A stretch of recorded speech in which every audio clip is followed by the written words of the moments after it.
وَإِذَا دَخَلَ الْمُسَافِرُ فِي مِصْرِهِ أَتَمَّ الصَّلَاةَ وَإِن لَّمْ يَنْوِ الْمُقَامَ فِيهِ لِأَنَّهُ عَلَيْهِ السَّلَامُ وَأَصْحَابُهُ رِضْوَانُ اللَّهِ عَلَيْهِمْ كَانُوا يُسَافِرُونَ وَيَعُودُونَ إِلَىٰ أَوْطَانِهِمْ مُقِيمِينَ مِنْ غَيْرِ عَزْمٍ جَدِيدٍ وَمَنْ كَانَ لَهُ وَطَنٌ فَانْتَقَلَ مِنْهُ وَاسْتَوْطَنَ غَيْرَهُ ثُمَّ سَافَرَ فَدَخَلَ وَطَنَهُ الْأَوَّلَ قَصَرَ۔ مسافر کی نماز سے متعلقہ احکام ذکر ہو رہے ہیں، تو فرماتے ہیں وَإِذَا دَخَلَ الْمُسَافِرُ فِي مِصْرِهِ، اور جب مسافر اپنے شہر میں داخل ہو أَتَمَّ الصَّلَاةَ تو نماز پوری پڑھے گا، وَإِن لَّمْ يَنْوِ الْمُقَامَ فِيهِ اگرچہ اس میں وہ اقامت کی نیت نہ کرے، اگرچہ اس میں وہ اقامت کی نیت نہ کرے۔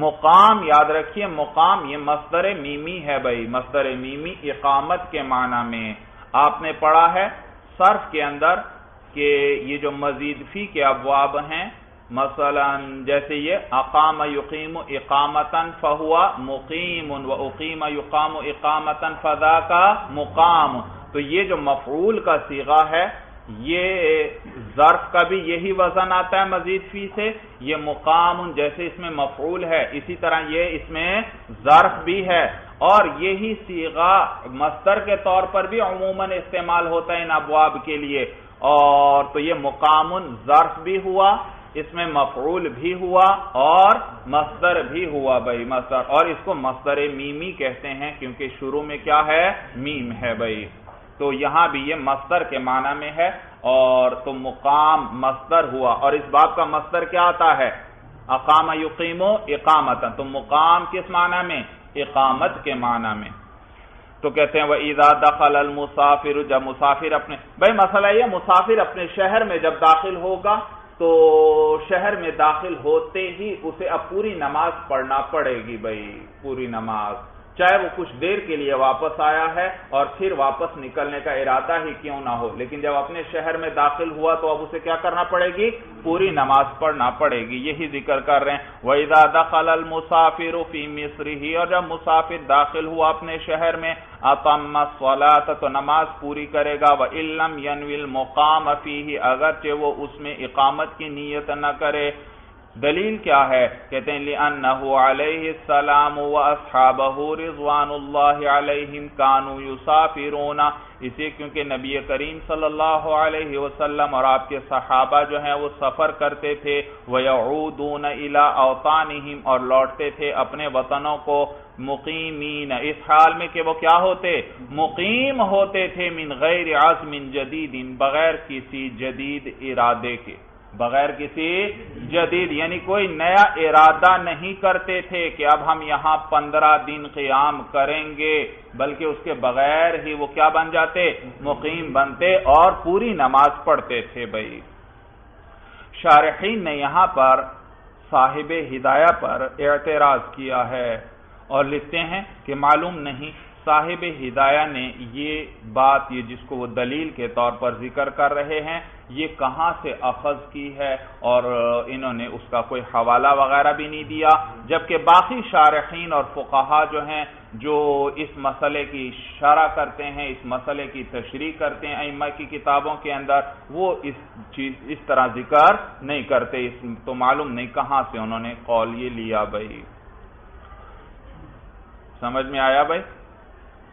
مسافر جو ہے جب وہ اپنے شہر آئے گا تو وہ پھر پوری نماز پڑھے گا بھائی، پوری نماز، کیونکہ اب وہ مسافر نہیں، جب اپنے وطن پہنچ گیا تو کوئی اس کو مسافر کہتا ہے، مسافر نہیں کہتا، تو وہ پوری نماز پڑھے گا۔ لیکن بہرحال یہاں جو دلیل صاحب ہدایہ نے ذکر کی، یہ کہتے ہیں معلوم نہیں انہوں نے کہاں سے اخذ کی بھائی، اور ظاہر یہ کہ یہ دیکھیے یہاں انہوں نے ارادے کا ذکر کیا، بغیر کسی نئے ارادے کے وہ کیا بن جاتے تھے، مقیم، حالانکہ ارادہ تو دل کا فعل ہے بھائی، اس کا تو ظاہر سے پتہ نہیں چلتا بھائی۔ مسئلہ سمجھ میں آ گیا بھائی؟ تو یہاں شارحین نے صاحب ہدایہ پر اعتراض کیا کہ یہ دلیل معلوم نہیں انہوں نے کہاں سے اخذ کی، اور کیونکہ ارادے کی بات کیا انہوں نے، اور ارادہ تو کس کا فعل ہے، دل کا فعل ہے، اور دل کے فعل کا تو پتہ ظاہر سے نہیں چل سکتا۔ تو بہرحال دلیل یہی کہ وہ جو صاحب ہدایہ نے ذکر کی کہ جب بھی آتے تھے اپنے وطن میں آتے تھے تو ہمیشہ کیا کرتے تھے؟ پوری نماز پڑھتے تھے بھائی۔ اور یہ بھی واضح ہے کیونکہ جب انسان اپنے وطن پہنچتا ہے تو پھر اسے کوئی بھی مسافر نہیں کہتا بھائی، مسافر نہیں کہتا، حتیٰ کہ بے شک تھوڑی دیر کے لیے آیا ہے، نکلنے بھی لگا ہے تو لوگ کیا کہیں گے؟ یہ سفر پر نکلنے لگا ہے، معلوم ہو ابھی سفر پر نہیں۔ سمجھ میں آیا بھائی؟ تو وہاں مقیم ہے اور وہاں پوری نماز پڑھے گا۔ وَمَنْ كَانَ لَهُ وَطَنٌ فَانْتَقَلَ مِنْهُ، مسئلہ یہ بھائی، صورت یہ کہ ایک شخص کسی ایک جگہ رہتا تھا، وہ اس کا وطن تھا، وہ اس کا وطن جہاں انسان کی مستقل رہائش ہو، چاہے وہاں پیدائش ہوئی ہو یا پیدائش نہ ہوئی ہو بھائی۔ تو ایک شخص کا ایک وطن تھا، یعنی اس کی مستقل رہائش تھی اس علاقے کے اندر، اس شہر کے اندر، اور پھر وہ وہاں سے منتقل ہو گیا اور دوسرے شہر کو اس نے اپنا وطن بنا لیا، پورے طور پر منتقل ہو گیا، بیوی بچے گھر وغیرہ سب منتقل کر لیا۔ اگر صرف خود منتقل ہوا ہے پھر یہ حکم نہیں بھائی، صرف خود منتقل ہوا ہے، گھر بھی وہیں پر ہے، بیوی بچے بھی وہیں پر ہیں پچھلے وطن کے اندر، تو پھر یہ دونوں جگہ دونوں وطن بن جائیں گے اس کے بھائی۔ سمجھ میں آیا؟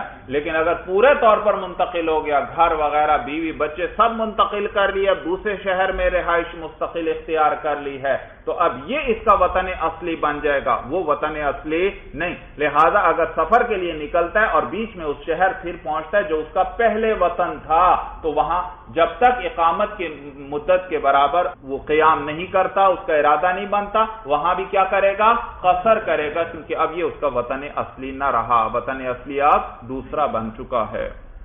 تو کہتے ہیں وَمَنْ كَانَ لَهُ وَطَنٌ فَانْتَقَلَ مِنْهُ وَاسْتَوْطَنَ غَيْرَهُ، اور جس کا کوئی وطن تھا پھر وہ اس سے منتقل ہو گیا اور دوسری جگہ کو اپنا وطن بنا لیا، ثُمَّ سَافَرَ، پھر اس نے سفر کیا، فَدَخَلَ وَطَنَهُ الْأَوَّلَ، تو یہ داخل ہوا اپنے پہلے وطن میں، قَصَرَ، تو کیا کرے گا؟ قصر کرے گا، کیونکہ یہ اب اس کا وطن نہیں ہے، لِأَنَّهُ لَمْ يَبْقَ وَطَنًا لَهُ، اس لیے کیونکہ یہ اب اس کا وطن ہو کر باقی نہیں۔ الا یارا ہے آپ کی کتابوں میں، یارا نہیں تارا، تارا تا ہے، یہ بھائی کتابت کی غلطی ہے۔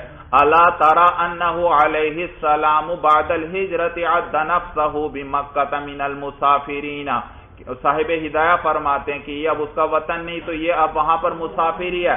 اللہ تعالی، کیا آپ دیکھتے نہیں کہ انہ علیہ السلام، کہ حضور علیہ السلام بعد الہجرت، ہجرت کے بعد جو ہے، عد نفسہ بمکہ من المسافرین، آپ نے شمار کیا اپنے آپ کو مکہ میں، کس میں سے؟ مسافروں میں سے شمار کیا بھائی۔ حالانکہ وہ وطن اصلی تھا حضور علیہ السلام کا، لیکن چونکہ اس کو چھوڑ دیا تھا اور کہاں آ گئے تھے؟ مدینہ منورہ میں، تو اس لیے وہاں مکہ میں مسافری اپنے آپ کو شمار کیا اور قصر نماز پڑھتے رہے وہاں۔ وہذا، جی آگے صاحب ہدایت وجہ ذکر کر رہے ہیں، کہتے ہیں وہذا لأن الاصل، اور یہ اس وجہ سے کیونکہ ضابطہ یہ ہے کہ ان الوطن الاصلی تبطل بمثله دون السفر ووطن الاقامت تبطل بمثله وبالسفر وبالاصلی۔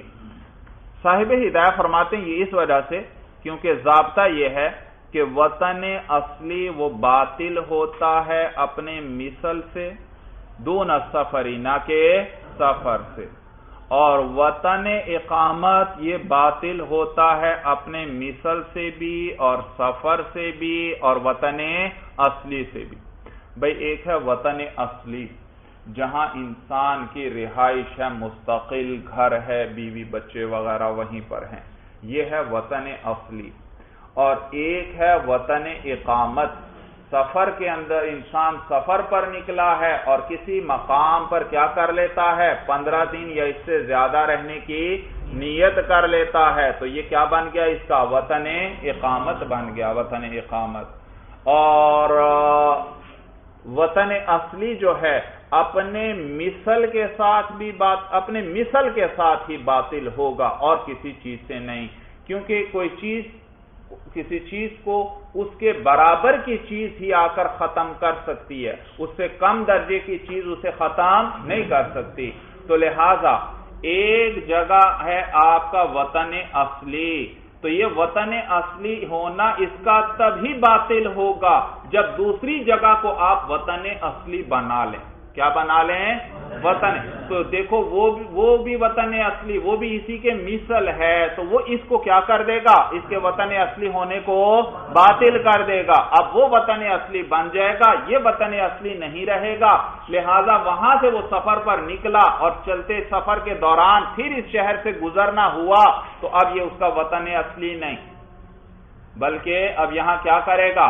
قصر کرے گا اگر 15 دن ٹھہرنے کی نیت نہیں کرتا. تو دیکھیے یہ وطن اصلی نہ رہا، اس کا وطن اصلی ہونا ختم ہوا. کس کی وجہ سے؟ دوسرے وطن اصلی جو اسی کا مثل ہے، وہ بھی کیا ہے؟ وطن اصلی. تو وطن اصلی کسی چیز کی وجہ سے ختم ہو جائے گا؟ وطن اصلی ہی کی وجہ سے، اپنے مثل کی وجہ سے، کیونکہ وہ اس کا مثل ہے، اس کے برابر ہے. سفر سے نہیں ختم ہو سکتا وطن اصلی. آپ مثلا نکلے اپنے وطن سے اور گئے مثلا کسی دوسرے شہر میں رہنے لگے جو یہاں سے سفر کی مسافت پر، سفر شرعی یعنی 3 دن کی مسافت، اور وہاں مثلا اب آپ نے اقامت اختیار کر لی، 1 مہینہ وہاں رہے، مقیم بن گئے. اب وہاں سے آپ کسی دوسرے شہر جانا چاہتے ہیں، اور وہ اس اقامت والی جگہ سے کتنی دور ہے؟ یہاں سے 3 دن سے زیادہ کی مسافت ہے. اب آپ اس کی طرف چلے اور راستے میں اپنے اس شہر میں بھی آپ کو پڑاؤ ڈالنا پڑا، تو اب آپ اس وقت کس حالت میں ہیں؟ سفر کی حالت میں ہیں. لیکن سفر بھی وطن اصلی کو باطل نہیں کرے گا. یہ وطن اصلی ہے، وطن اصلی ہی رہے گا. یہاں آپ کو کیا کرنا پڑے گی؟ پوری نماز پڑھنا پڑے گی. بات سمجھ میں آ گئی؟ معلوم ہوا وطن اصلی صرف کس سے ختم ہوگا؟ دوسرے وطن اصلی سے، کیونکہ وہ اسی کا مثل ہے. سفر سے بھی ختم نہیں ہوگا، یا وطن اقامت سے بھی ختم نہیں ہوگا، کیونکہ آپ اپنے شہر سے گئے تھے، دوسری جگہ آپ نے اقامت اختیار کی تھی کہ 1 مہینہ وہاں رہے تھے، لیکن وطن اقامت سے بھی وطن اصلی کا وطن اصلی ہونا باطل نہیں ہوگا. یہاں سے گزر رہے ہیں تو یہاں پھر آپ کو پوری نماز پڑھنا پڑے گی. بھائی بات سمجھ میں آ گئی؟ جبکہ اس کے مقابلے میں دوسرا ہے وطن اقامت. وطن اقامت وہ مقام ہے جہاں انسان 15 دن یا زیادہ ٹھہرنے کی نیت کر لے دوران سفر. تو جہاں بھی آپ 15 دن یا زیادہ ٹھہرنے کی نیت کریں گے وہاں کیا بن جائیں گے؟ مقیم. اب آپ کو پوری نماز پڑھنا پڑے گی. اور یہ وطن اقامت سفر سے بھی باطل ہوتا ہے، وطن اقامت سے بھی باطل ہوتا ہے، اور وطن اصلی سے بھی باطل ہو جاتا ہے. وطن اصلی سے بھی باطل ہو جاتا ہے. وطن اصلی تو ظاہر ہے وہ اس سے اعلیٰ ہے، اور چیز اپنے برابر سے جب ختم ہو جاتی ہے تو اعلیٰ سے بطریق اولیٰ. اور وطن اقامت اس کے برابر ہے تو وہ اس کی وجہ سے بھی یہ ختم ہو جائے گا، وطن اقامت نہ رہے گا. مثلا آپ گئے، سفر پر نکلے اور ایسی جگہ جا رہے ہیں جو کتنی دور ہے؟ 3 دن کی مسافت پر ہے. 3 دن کی مسافت پر تو آپ وہاں گئے اور وہاں اپنے اقامت اختیار کر لی، 1 مہینہ رہیں گے یہاں پر. اب یہ آپ کا وطن اقامت ہے. اب آپ کو یہاں کیا کرنا پڑے گی؟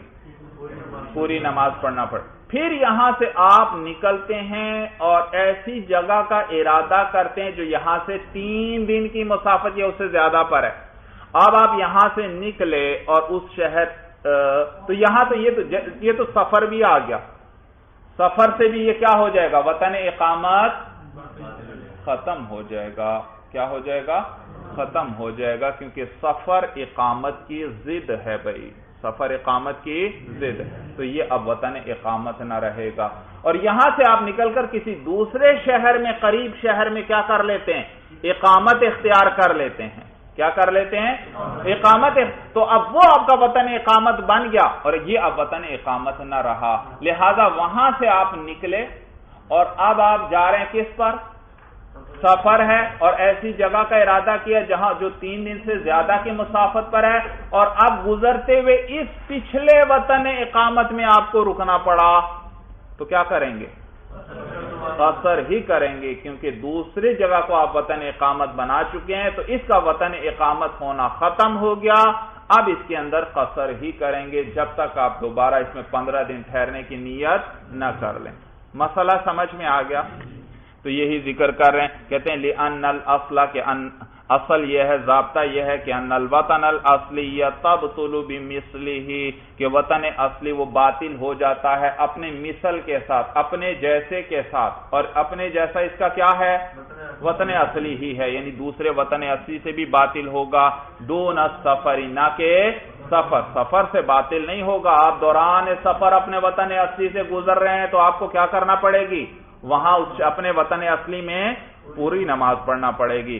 اور وطن الاقامت تبطل بمثلہ، اور وطن اقامت جو ہے وہ باطل ہو جاتا ہے، ختم ہو جاتا ہے اپنے مثل کے ساتھ، اپنے جیسے کے ساتھ۔ اور وطن اقامت کا مثل کیا ہے؟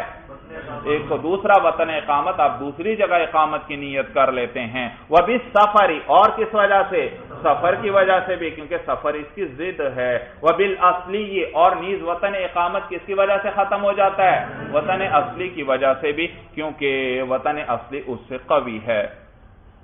وَإِذَا نَوَى الْمُسَافِرُ أَن يُقِيمَ بِمَكَّةَ وَمِنَى 15 يَوْمًا لَمْ يُتِمَّ الصَّلَاةَ، بھئی جب مسافر نیت کرتا ہے دو جگہوں میں رہنے کی، کتنی جگہوں میں؟ دو جگہوں میں، دو بستیوں میں رہنے کی نیت کرتا ہے۔ مثلا آپ گئے یہاں سے اتنی دور کہ یہاں سے 3 دن کی مسافت پر ہے وہ جگہ، اور وہاں 2 گاؤں ہیں قریب قریب، مثلا 4-6 کلومیٹر کا فاصلہ کہہ لیں، بالکل قریب قریب ہیں، اور ایک جگہ آپ کا ارادہ ہے میں یہاں 10 دن رہوں گا، دوسری جگہ بھی آپ کا ارادہ ہے میں 10 دن رہوں گا۔ اب یہ 10 اور 10 کتنے ہو گئے؟ 20 ہو گئے۔ یہ تو مدت اقامت جو تھی اس سے انسان مقیم بن جاتا ہے۔ کہتے ہیں نہیں بھائی، جب 2 جگہوں پر ہے تو دونوں کا الگ الگ اعتبار کریں گے، تو اب پھر بھی آپ دونوں جگہ کیا کریں گے؟ قصر ہی کریں گے بھائی، کیونکہ ایک جگہ پر 15 دن کی نیت ہونی چاہیے، اور ایک جگہ پر تو آپ کے 15 دن ٹھہرنے کی نیت نہیں ہے، 2 جگہوں پر ہے بھائی۔ بات سمجھ میں آ گئی؟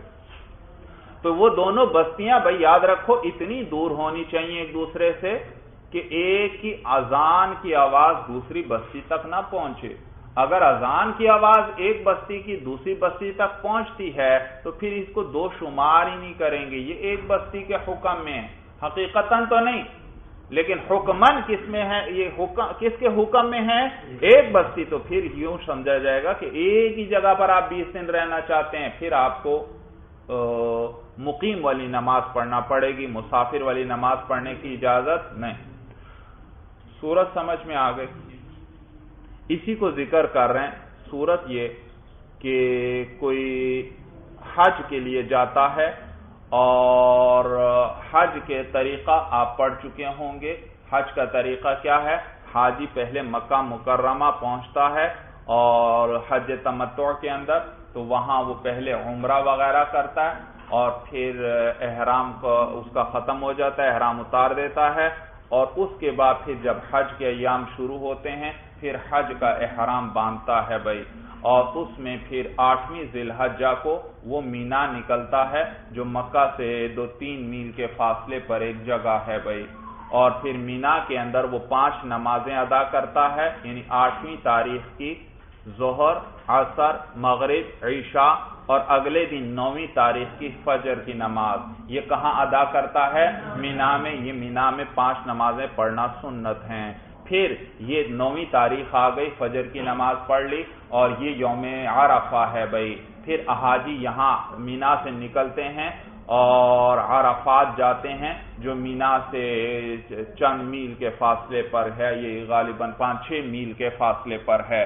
عرفات چلے جاتے ہیں اور پھر وہاں مغرب تک رہتے ہیں، اور جب سورج غروب ہو جاتا ہے تو پھر عرفات سے نکلتے ہیں اور واپس مینا کی طرف، راستے میں بیچ میں مزدلفہ جگہ آتی ہے، وہاں پر رات کو ٹھہرتے ہیں بھائی، اور پھر صبح پھر چلتے ہیں واپس مینا پہنچ جاتے ہیں، اور یہ 10ویں تاریخ آ گئی اور عید کا دن ہے بھائی۔ کون سا دن ہے؟ عید کا دن ہے، اور اسی دن پھر حاجی ہے جو ہیں وہ قربانی کرتے ہیں، شیطان کو بھی کنکریاں مارتے ہیں، اور اسی طرح طواف کے لیے بھی بہت سے چلے جاتے ہیں اسی دن۔ تو سمجھ میں آیا بھائی؟ تو یہ حج میں اس طرح افعال سر انجام دیتا ہے حاجی بھائی۔ اب یہاں مسئلہ یہ ذکر ہو رہا ہے، حاجی گیا اور مکہ میں رہنے لگا اور کچھ دن مکہ میں گزارتا ہے اور کچھ دن کہاں گزارتا ہے؟ مینا کے اندر گزارتا ہے، تو ان دونوں کے دنوں کو جمع کریں تو 15 دن یا اس سے زیادہ بن جاتے ہیں، تو کیا ان کو جمع کریں گے یا جمع نہیں کریں گے؟ ضابطہ میں نے آپ کو بتا دیا کہ ایک جگہ پر رہے گا تو اس کو شمار کریں گے کہ یہ اقامت، لیکن اگر دو جگہ کے ملا کر 15 دن بنتے ہیں اور وہ جگہ اتنی دور ہے کہ ایک جگہ کی اذان کی آواز دوسری جگہ نہیں پہنچتی، تو اس کو کیا شمار کریں گے؟ الگ الگ جگہ شمار کریں گے، لہذا دونوں جگہ وہ کیا کرے گا؟ قصر ہی کرے گا۔ مسئلہ سمجھ میں آ گیا؟ تو کہتے ہیں وَإِذَا نَوَى الْمُسَافِرُ أَن يُقِيمَ بِمَكَّةَ وَمِنَى 15 يَوْمًا، اور جب ارادہ کیا مسافر نے کہ وہ مقیم ہوگا مکہ میں اور مینا میں 15 دن، یعنی دونوں کے اندر ملا کر کتنے کم از کم بن جاتے ہیں؟ 15 دن۔ لم یتم الصلاۃ، تو نماز پوری نہیں پڑے گا، لأن اعتبار النیت فی موضعین یقتضی اعتبارها فی مواضع وهو ممتنع۔ بھئی کیا وجہ ہے؟ مینا تو مکہ کے قریب ہی ہے، تو کیوں دونوں کو ملا کر مدت کا اعتبار نہیں کرتے، دونوں مدتوں کو ملایا جائے؟ تو صاحب ہدایت دلیل ذکر کر رہے ہیں، کہتے ہیں اس لیے کہ اگر دو جگہوں کے اندر ٹھہرنے کو ایک ہی شمار کیا جائے تو پھر 3 اور 4 کو کیوں ایک شمار نہیں کرتے؟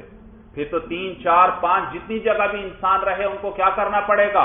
ایک شمار کرنا پڑے گا۔ اور سفر میں جگہ جگہ پڑاؤ انسان ڈالتا ہے یا نہیں؟ تو پھر تو یہ سارا پڑاؤ ملا کر یہ تو ہمیشہ یقیناً جب بھی دور کا ارادہ کرے گا تو 15 دن سے عموماً کیا ہوگا؟ یہ زیادہ ہی بنے گا، سارے پڑاؤ ملاؤ گے۔ جب دو جگہ کے قیام کو ملا رہے ہو، 3، 4، 5 کو بھی ملانا چاہیے، ان کو بھی ملائیں گے، تو یہ تو یقینی بات ہے، ظاہر سی بات ہے کہ اکثر کیا ہوگا؟ 15 دن سے زیادہ ہی بن جائے گا بھائی، 15 دن سے زیادہ۔ تو اس کا تو مطلب ہے کہ انسان مسافر رہے گا ہی نہیں، بلکہ کیا بن جائے گا؟ مقیم ہی رہے گا بھائی۔ لہذا دو الگ جگہوں کا الگ الگ ہی اعتبار کرنا پڑے گا۔ تو کہتے ہیں لِأَنَّ اعتبار النیت فی موضعین یقتضی اعتبارها فی مواضع، اس لیے کیونکہ نیت کا اعتبار کرنا فی موضعین دو جگہوں کے اندر، یقتضی اعتبارها فی مواضع یہ تقاضا کرتا ہے کہ نیت کا اعتبار کیا جائے کئی جگہوں کے اندر بھی، وَهُوَ مُمْتَنِعٌ، اور یہ تو ممتنع ہے بھائی۔ لِأَنَّ السَّفَرَ لَا يَعْرَى عَنْهُ، کیونکہ سفر اقامت سے اور ٹھہرنے سے خالی نہیں ہوتا بھائی۔ الا اذا نوى ان يقيم بالليل في احدهما، ہاں ایک صورت میں دو جگہ ہے، انسان دو بستیاں قریب قریب کی ہیں، ان میں ٹھہرنے کا ارادہ کرتا ہے، لیکن کس طریقے سے؟ اس کا ارادہ یہ ہے کہ رات میں ہمیشہ اسی بستی میں گزاروں گا، دن کو کام وغیرہ کے سلسلے میں اس بستی چلا جاتا ہے۔ تو کہتے ہیں اب تو اقامت ایک ہی جگہ ہو گئی، کیونکہ انسان کی اقامت کی نسبت اس جگہ کی طرف کی جاتی ہے جہاں وہ رات گزارتا ہے۔ آپ کے پاس بھی کوئی آپ کا ساتھی ملتا ہے، کسی دوسرے شہر سے آیا ہوا ہے، اور آپ اس سے پوچھتے ہیں آپ کہاں مقیم ہیں، وہ کون سی جگہ بتائے گا؟ جہاں وہ رات گزارتا ہے۔ تو انسان کے رہنے کی نسبت کس جگہ کی طرف کی جاتی ہے؟ جہاں وہ رات گزارتا ہو۔ تو لہٰذا جب وہ ایک بستی کے اندر ہی رات گزار رہا ہے اور وہ راتیں تو 15 سے زیادہ، تو 15 دن سے زیادہ اقامت ہو رہی ہے، لہٰذا اب کیا کریں گے؟ ان کو یہ اب مقیم بن جائے گا اور پوری نمازیں پڑھے گا بھائی۔ تو یاد رکھیے پھر یہ مقیم بن گیا اور پھر دونوں جگہ اس کو پوری نماز پڑھنا پڑے گی، دونوں جگہ پوری نماز پڑھنا پڑے گی۔ اور مقیم کب بنے گا؟ اگر وہ پہلے اس بستی میں گیا جہاں دن گزارتا ہے، ابھی مقیم نہیں بنا، پھر جب اس بستی میں چلا گیا جہاں اس نے کیا کرنی ہے؟ رات، یعنی پہلی مرتبہ جب آیا سیدھا کہاں چلا گیا؟ جہاں دن گزار، ابھی مسافری۔ ہاں جب اس بستی میں پہنچا جہاں کیا تھا اس کا؟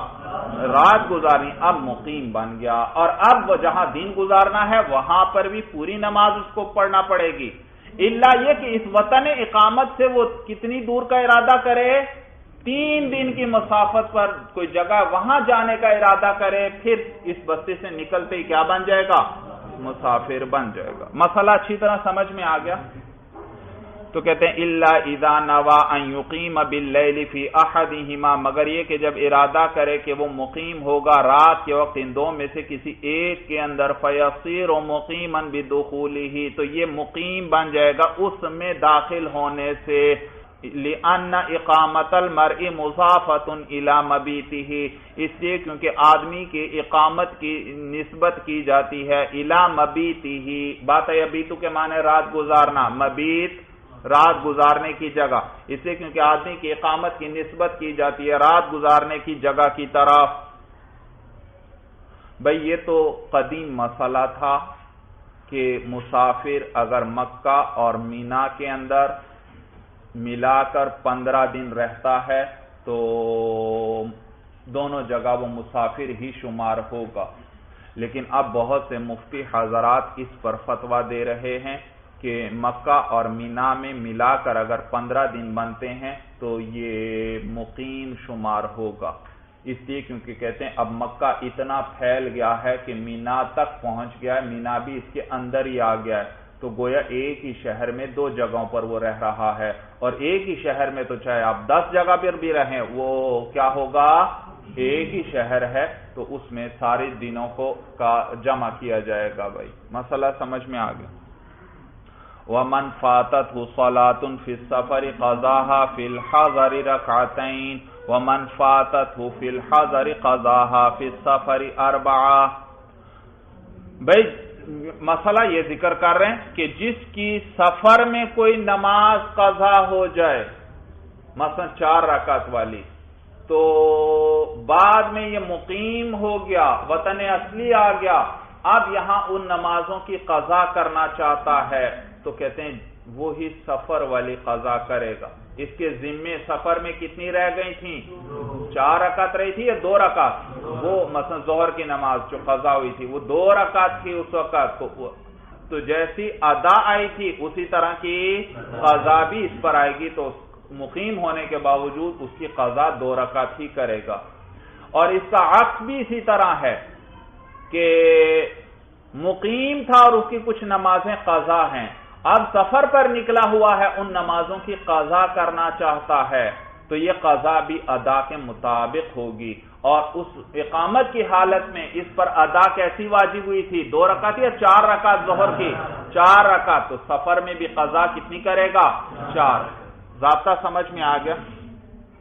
وَمَنْ فَاتَتْهُ صَلَاةٌ فِي السَّفَرِ قَضَاهَا فِي الْحَضَرِ رَكْعَتَيْن، اور جس کی کوئی نماز فوت ہو جائے سفر میں تو اس کی قضا کرے گا اقامت میں رکعتین، کتنی؟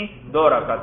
حضر یہ آبادی کو کہتے ہیں، حضر شہر بستی وغیرہ یہ سب کیا ہیں؟ حضر۔ اسی طرح حضر جو ہے، حضر یہ سفر کی ضد یعنی مقیم ہونے کو بھی کہتے ہیں، قیام کی حالت کو بھی کیا کہتے ہیں؟ حضر، اور یہاں وہی مراد ہے، قیام کی حالت مراد ہے۔ تو جس کی نماز فوت ہو گئی سفر میں تو قضا کرے گا اس کی فی الحضر قیام کی حالت میں رکعتین، 2 رکعتیں۔ ومن فاتتہ فی الحضر قضاہا فی السفر 4، اور جس کی فوت ہو گئی قیام میں نماز قضاہا فی السفر 4، تو اس کی قضا کرے گا سفر میں بھی 4 رکعت تھی، لأن القضاء بحسب الاداء، اس لیے کیونکہ قضا جو ہے وہ ادا کے مطابق ہوتی ہے، جس طرح کی نماز اس پر ادا واجب ہوئی تھی اسی طرح کی قضا بھی کرے گا، اور سفر میں 2 رکعت تھی تو قضا بھی بعد میں کیا کرے گا؟ 2 رکعت، اور حضر کے اندر 4 رکعت تھی تو قضا بھی کتنی کرے گا؟ 4 رکعت۔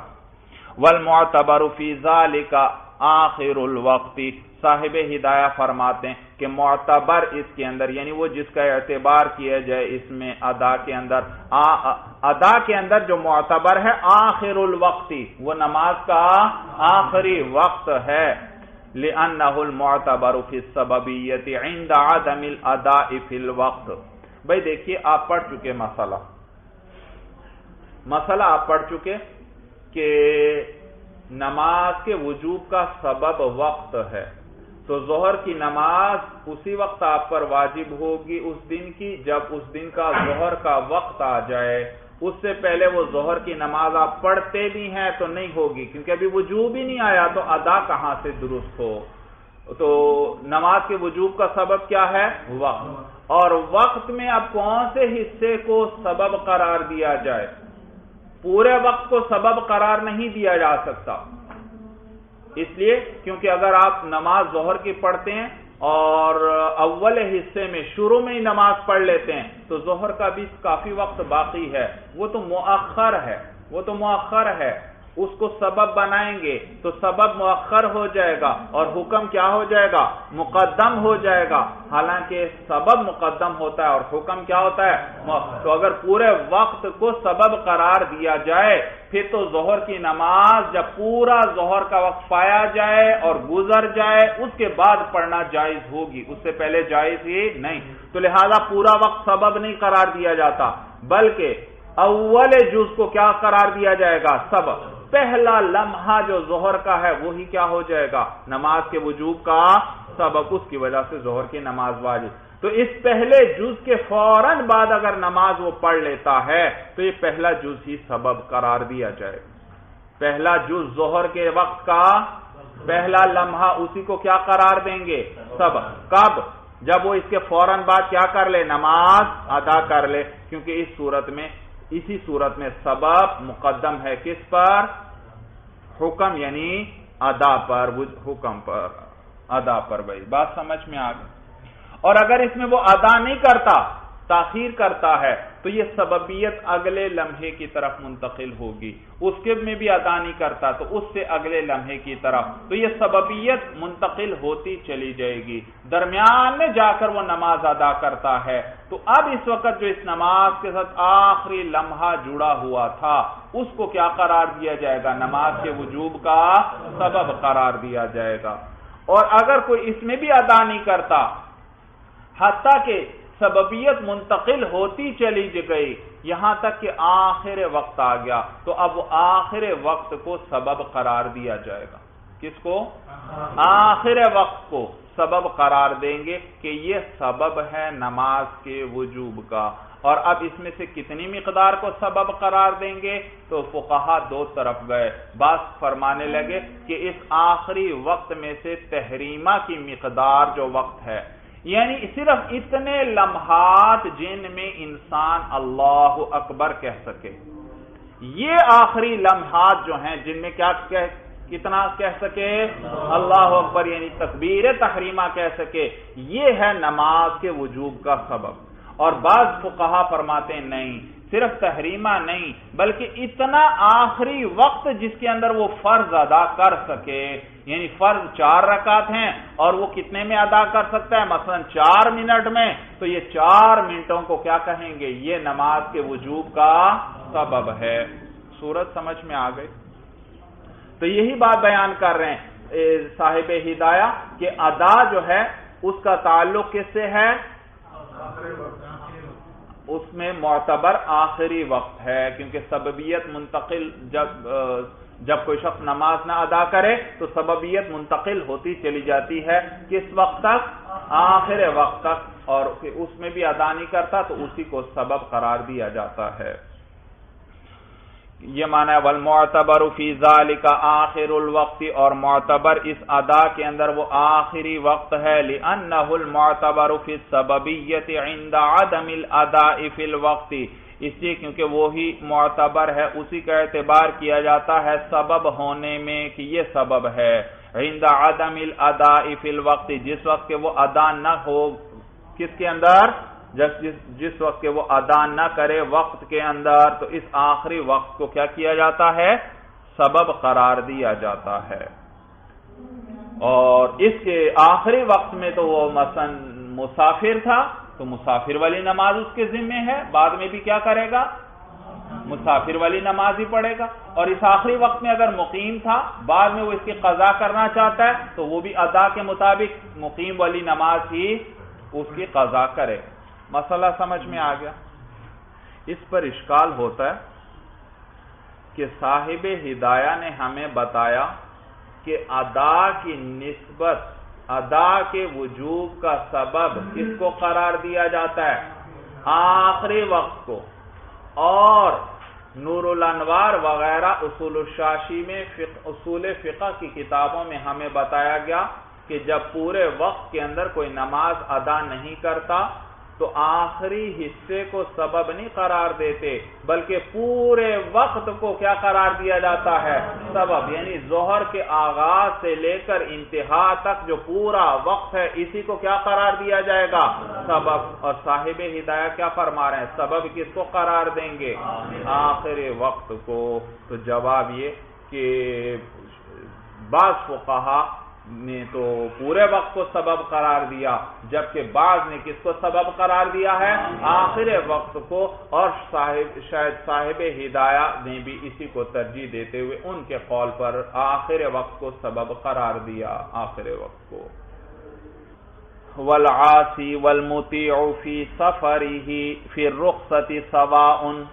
عاصی نافرمان گناہگار، مطیع فرما بردار، اور نافرمان اور فرما بردار فی سفر ہی اپنے سفر میں، پھر رخصت سوا وہ رخصت میں برابر ہیں.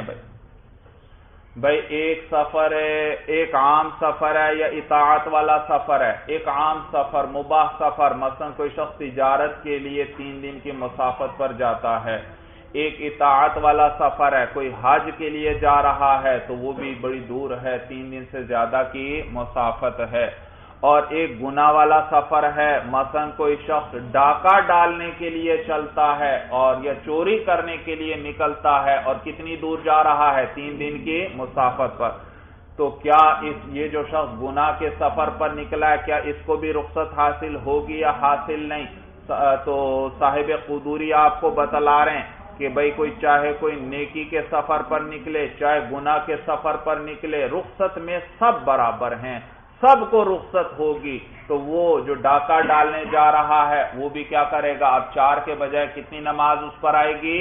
2 رکعت آئے گی. بھائی تو آپ کے ذہن میں یہ اشکال نہ آئے کہ ڈاکہ ڈالنے جا رہا ہے تو نماز کہاں وہ پڑھے گا. نہیں بھائی، یہ دنیا عجیب اللہ کی بنائی ہوئی، اللہ کی قدرت کی نیرنگیاں انسان دیکھتا ہے حیران رہ جاتا ہے. بعض لوگ بڑے بڑے گناہوں میں مبتلا ہوتے ہیں لیکن ان کو اللہ نماز کی پھر بھی توفیق دیتے ہیں. تو ایک حصہ اگر ایک طرف دیکھیں تو ان کی زندگی بے انتہا گھناؤنی اور بری ہے، دوسری طرف دیکھیں وہ نماز پھر بھی نہیں چھوڑتا ہر حال. تو مختلف قسم کے لوگ ہیں، بعض سر سے پاؤں تک شر ہی شر ہوتے ہیں، بعض کے اندر پھر بھی اللہ کچھ نہ کچھ خیر والی صفات اللہ ان کو نصیب فرما دیتے ہیں. تو اور تاریخ میں بھی آپ نے ایسی مثالیں پڑھی ہوں گی. بھائی سمجھ میں آیا؟ بھائی ایسی مثالیں پڑھی ہوں گی کہ ڈاکو وغیرہ ہوتے ہیں اور بڑے بڑے گناہ کرنے والے ہوتے ہیں لیکن ان میں کوئی بڑی ہی عظیم صفت بھی پائی جاتی ہے. بھائی تو کہتے ہیں والعاصی والمطیع فی سفرہ فی الرخصۃ سواء، اور نافرمان اور فرما بردار اپنے سفر میں رخصت کے اندر برابر ہیں. وقال الشافعی رحمہ اللہ تعالی رحمتا واسعہ سفر المعصیۃ لا یفید الرخصۃ. امام شافعی رحمہ اللہ فرماتے ہیں نہیں، گناہگار جو شخص ہے گناہ کے سفر پر جا رہا ہے اس کو رخصت کا فائدہ حاصل نہیں ہوگا. اس کو وہ قصر نہیں کر سکتا، وہ اسے پوری نماز ہی پڑھنا پڑے گی. اور دلیل ذکر کرتے ہیں، کہتے ہیں اس لیے کیونکہ یہ جو قصر ہے نماز کو مختصر کیا گیا یہ سہولت دینے کے لیے ہے، اور یہ سہولت عام آدمی کو تو حاصل ہوگی لیکن جو نافرمان ہے اور گناہ کے سفر پر جا رہا ہے اس کو یہ سہولت نہیں، کیونکہ اس کی حالت تو تقاضا کر رہی ہے اس پر سختی کی جائے، نہ یہ کہ اس کو سہولت دی جائے. یہ ان کی دلیل ہے. وقال الشافعی رحمہ اللہ سفر المعصیۃ لا یفید الرخصۃ. امام شافعی رحمہ اللہ فرماتے ہیں کہ معصیت والا سفر جو ہے وہ رخصت کا فائدہ نہیں دے گا، لأنہا تثبت تخفیفا، اس لیے کیونکہ رخصت جو ہے وہ تو ثابت ہوتی ہے تخفیفا سہولت دینے کے لیے، آسانی کے لیے. فلا تتعلق بما یوجب التغلیظ، تو یہ متعلق نہیں ہوگی اس چیز کے ساتھ جو سختی کو واجب کرتی ہے. جو چیز سختی کو واجب کرنے والی ہے اس کے ساتھ اس سہولت اور آسانی کا تعلق نہیں ہوگا. ولنا، اور ہماری دلیل جو ہے اطلاق النصوص، نصوص کا مطلق ہونا ہے. نصوص کا مطلق یعنی احادیث میں مطلقاً آیا ہے کہ سفر کی میں کیا کرو، قصر کرو. اب وہاں یہ قید نہیں ہے کہ نیکی کا سفر ہو تو قصر کرو گے اور گناہ کا سفر ہو تو قصر نہیں. تو احادیث مطلق آئی ہے، ان میں کوئی قید وغیرہ ذکر نہیں، تو لہٰذا یہ سب کو شامل ہے. تو یہ بھی سفر پر ہے، تو اور سفر کے اندر کیا حکم دیا گیا ہے، قصر کرنے کا، تو یہ بھی قصر کرے گا. وَلَنَا اطلاق النصوص، اور ہماری دلیل نصوص کا یعنی احادیث کا مطلق ہونا ہے. وَلِأَنَّ نَفْسَ السَّفَرِ، جی عقلی دلیل بھی ذکر کر رہے ہیں. وَلِأَنَّ نَفْسَ السَّفَرِ لَيْسَ بِمَعْصِيَةٍ، اور اس لیے کیونکہ نفس سفر وہ گناہ نہیں ہے. سفر اپنی ذات کے اعتبار سے کوئی گناہ نہیں ہے. سفر تو نام ہے مسافت طے کرنے کا. کس چیز کا نام ہے؟ مسافت طے کرنے کا نام ہے، اور مسافت طے کرنے کے اندر تو کوئی گناہ نہیں ہے. سمجھ میں آیا؟ تو سفر میں خود کوئی گناہ نہیں ہے کہتے ہیں. اور گناہ تو وہ سفر کے بعد ہوگا، جب وہ اس مقام پر پہنچے گا اور چوری یا ڈاکہ ڈالے گا. تو خود سفر معصیت نہیں ہے، بلکہ معصیت کب آئے گی؟ سفر کے بعد آئے گی. یا معصیت سفر کے ساتھ ملی ہوئی ہوگی، جیسے کسی کا غلام بھاگ گیا اور آپ جانتے ہیں کہ یہ غلام بھاگ گیا تو یہ نافرمانی کی ہے اس نے، اور مسائل آپ پڑھ چکے ہیں کہ شرعاً اس نے کیا کیا، گناہ کیا ہے بھائی، کہ اپنے آقا سے بھاگ گیا بھائی. تو اب دیکھیے، اب غلام کا بھاگنا، غلام اپنے آقا سے بھاگا اور سفر کر رہا ہے، تو اب دیکھیے سفر کے ساتھ کیا ملی ہوئی ہے؟ معصیت ملی ہے، کیونکہ اس کا یہ بھاگنا کیا ہے؟ معصیت ہے. تو یہ سفر کے ساتھ ملا ہوا ہے، لیکن خود سفر نہیں معصیت بھائی، بلکہ گناہ کیا ہے؟ سفر کے ساتھ ملا ہوا ہے. سورج سمجھ میں آ گئی؟ تو دوسری دلیل یہ وَلِأَنَّ نَفْسَ السَّفَرِ لَيْسَ بِمَعْصِيَةٍ، اس لیے کیونکہ نفس سفر جو ہے یعنی خود سفر جو ہے لَيْسَ بِمَعْصِيَةٍ، وہ معصیت اور گناہ نہیں ہے. وَإِنَّمَا الْمَعْصِيَةُ مَا يَكُونُ بَعْدَهُ أَوْ يُجَاوِرُهُ، اور معصیت تو وہ ہے جو اس سفر کے بعد ہوگی، أَوْ يُجَاوِرُهُ، یا معصیت وہ ہے جو اس کے ساتھ ملی ہوئی ہو، جیسے غلام کا بھاگ جانا. فَصَلُحَ مُتَعَلِّقَ الرُّخْصَةِ، تو یہ سفر صلاحیت رکھتا ہے رخصت کا متعلق ہونے کی، کہ اس کے ساتھ کیا متعلق ہو جائے؟ رخصت متعلق ہو جائے، کیونکہ سفر کی خود اپنی ذات میں کوئی معصیت نہیں ہے بھائی، تو یہ رخصت کا متعلق ہونے کی صلاحیت رکھتا ہے. واللہ عالم، اور اللہ خوب جاننے والے ہیں.